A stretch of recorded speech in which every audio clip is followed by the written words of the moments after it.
Welcome to ಮನಿ ಊಟ cooking channel. ಅಯ್ಯೋ, ಹಾಲು ಕಾಯಿಸೋವಾಗ ಹಾಲು ಹೊಡೆದೋಯ್ತು, ಏನಪ್ಪ ಮಾಡೋದು, ಚೆಲ್ಲಬೇಕಲ್ವಾ, ಅರ್ಧ ಲೀಟ್ರ್ ಹಾಲು ವೇಸ್ಟ್ ಆಗೋಯ್ತಲ್ವಾ ಅನ್ನೋ ಒಂದು ಚಿಂತೆ ಬಿಟ್ಬಿಡಿ. ನೋಡಿ, ಇವಾಗ ನಮ್ಮನೇಲೂ ಸಹ ಇವತ್ತು ಹಾಲು ಕಾಯಿಸೋವಾಗ ಹಾಲು ಹೊಡೆದೋಯ್ತು. ಅದರಲ್ಲೇ ಒಂದು ಸೂಪರಾದ ರೆಸಿಪಿ ಮಾಡ್ತಾಯಿದ್ದೀವಿ, ಪನ್ನೀರ್ ಮಾಡೋದು ಹೇಗೆ ಅಂತ. ಅಕಸ್ಮಾತ್ ನೀವು ಪನ್ನೀರ್ ಮನೇಲಿ ಈ ಥರ ಮಾಡ್ಕೊಬೇಕು ಅಂದಾಗ ಈ ಥರ ಹಾಲು ಕಾಯೋವಾಗ ನಿಂಬೆಹಣ್ಣು, ಒಂದು ಅರ್ಧ ನಿಂಬೆಹಣ್ಣು ಅಥವಾ ಒಂದು ನಿಂಬೆಹಣ್ಣು ಈ ಥರ ಹಿಂಡ್ಕೊಂಡ್ಬಿಟ್ರೆ ಹಾಲು ಹೊಡೆದೋಗುತ್ತೆ. ಅದೇ ನ್ಯಾಚುರಲಾಗಿ ಹಾಲು ಹೊಡಿತು ಅಂದರೆ ಇನ್ನೂ ಅತೀ ಸುಲಭ. ಈ ಥರ ಹಾಲು ಹೊಡೆದೋಯ್ತಲ್ವಾ, ಇದರಲ್ಲಿ ಥರ ಥರ ಇದೆ. ನಿಂಬೆಹಣ್ಣು ಹಾಕಿ ನೀವು ಹಾಲು ಹೊಡ್ಕೊಬೋದು, ವೆನಿಗರ್ ಹಾಕಿ ಹಾಲು ಹೊಡ್ಕೊಳ್ಬೋದು.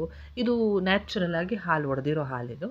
ಈ ಥರ ಹಾಲು ಕಾಯಿಸೋವಾಗ ಹಾಲು ಹೊಡೆದೋಯ್ತು, ಏನಕ್ಕೆ ಚಿಂತೆ ಮಾಡ್ತೀರಾ?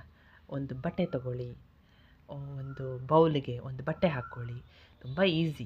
ವಿಡಿಯೋನ ಕೊನೆವರೆಗೂ ಮಿಸ್ ಮಾಡದೆ ನೋಡಿ, ತುಂಬ ಇಂಟ್ರೆಸ್ಟಿಂಗ್ ಆಗಿದೆ ಪನ್ನೀರ್ ಮಾಡೋದು. ಇದಕ್ಕೇನು ನಾವು ಪನ್ನೀರ್ದು ಮೇಕರ್ದು ಬಾಕ್ಸ್ ಎಲ್ಲ ತೊಗೋಬೇಕು, ಅವೆಲ್ಲ ಏನೂ ಅವಶ್ಯಕತೆ ಇಲ್ಲ.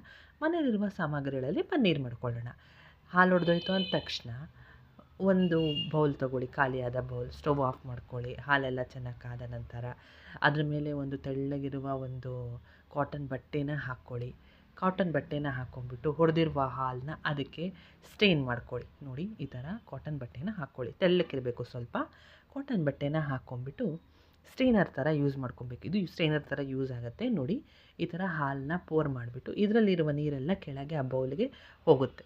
ಆ ಬೌಲಲ್ಲಿರುವ ನೀರು ಗಿಡಕ್ಕೆ ಹಾಕೊಬೋದು ಅಥವಾ ಬೇಡ ಅಂದರೆ ಚೆಲ್ಲಬಹುದು.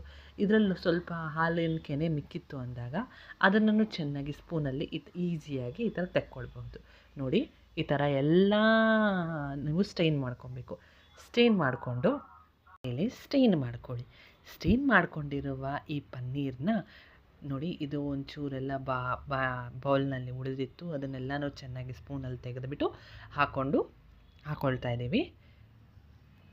ನೋಡಿ, ಈ ಥರ ಚೆನ್ನಾಗಿ ಚೂರು ವೇಸ್ಟ್ ಆಗೋಲ್ಲ, ತುಂಬ ಈಸಿಯಾಗಿ ಮಾಡ್ಕೊಳ್ಬೋದು ಮನೆಯಲ್ಲೇ. ಹಾಲು ಹೊಡೆದಿದ್ರೆ ಅಂತೂ ಇದಂತೂ ತುಂಬ ಈಸಿ.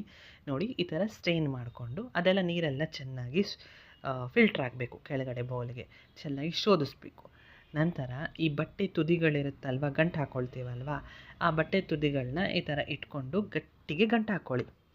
ನೋಡಿ, ಈ ಥರ ಇಟ್ಕೊಂಡು ನಾರ್ಮಲ್ ನೀವು ಹೇಗೆ ಬಟ್ಟೆ ಸ್ಟೇನ್ ಮಾಡಿಕೊಂಡು ಗಂಟು ಹಾಕ್ಕೊತೀರೋ ಅದೇ ಥರನೇ ಬಟ್ಟೆನಲ್ಲೇ ಗಂಟು ಹಾಕ್ಕೊಳ್ಳಿ. ಗಂಟು ಹಾಕ್ಕೊಂಡ್ಬಿಟ್ಟು ಒಂದು ಪಾತ್ರೆಯಲ್ಲಿ ಅದ್ರ ಮೇಲೆ ಒಂದು ಭಾರವಾದ ವಸ್ತು ನಾವೇನು ಇಡ್ತೀವಿ ಅಂದರೆ ಒಂದು ಕುಟಾಣಿ ಕಲ್ಲಿತ್ತು. ಸೊ ಇದನ್ನೆಲ್ಲ ಚೆನ್ನಾಗಿ ಗಂಟು ಹಾಕಿ ಚೆನ್ನಾಗಿ ಪ್ರೆಸ್ ಮಾಡಿದ್ರೆ ಅದರಲ್ಲಿರುವ ನೀರೆಲ್ಲ ಬರುತ್ತೆ. ನೀರನ್ನೆಲ್ಲನೂ ಚೆಲ್ಕೊಳ್ಳಿ. ಆಮೇಲೆ ಈಗ ಭಾರವಾದ ಕಲ್ಲು ಇಡ್ತಾ ಇದ್ದೀವಿ. ಕುಟಾಣಿ ಇರುತ್ತಲ್ಲ, ಕುಟಾಣಿ ಕಲ್ಲಿದೆ ನಮ್ಮ ಮನೇಲಿ. ಆ ಕುಟಾಣಿ ಕಲ್ಲನ್ನು ಇಡ್ತಾ ಇದ್ದೀವಿ ನಾವು. ನೀವು ಬೆಸ್ಟ್ ನೀವು ಕುಟಾಣಿ ಕಲ್ಲು ಇಟ್ಕೊಂಡ್ರೇ ಬೆಸ್ಟು, ಅಥವಾ ಇದೇ ಥರನೇ ಗಟ್ಟಿಗೆ ಇಟ್ಬಿಟ್ಟು ಅದು ಗಟ್ಟಿಗೆ ಭಾರವಾಗಿರೋ ವಸ್ತು ಇಟ್ಟರೆ ಇದು ನಿಮಗೆ ಪನ್ನೀರು ಗಟ್ಟಿ ಒಂದು ಶೇಪ್ ಬರುತ್ತೆ.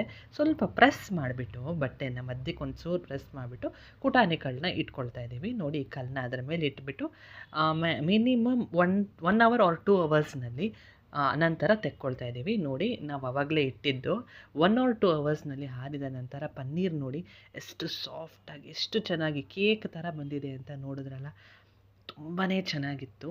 ಈ ಪನ್ನೀರನ್ನ ಬಳಸಿ ಒಂದು ಸ್ವೀಟ್ ಮಾಡಿದ್ದೀವಿ, ಅದು ಮುಂದಿನ ವಿಡಿಯೋನಲ್ಲಿ ಹಾಕ್ತೀವಿ. ತಪ್ಪದೇ ನಮ್ಮ ವೀಡಿಯೋಸ್ನ ನೋಡ್ತಾ ಇರಿ. ತುಂಬ ಈಸಿಯಾದ ರೆಸಿಪೀಸ್ ನಾವು ತೋರಿಸ್ತೀವಿ.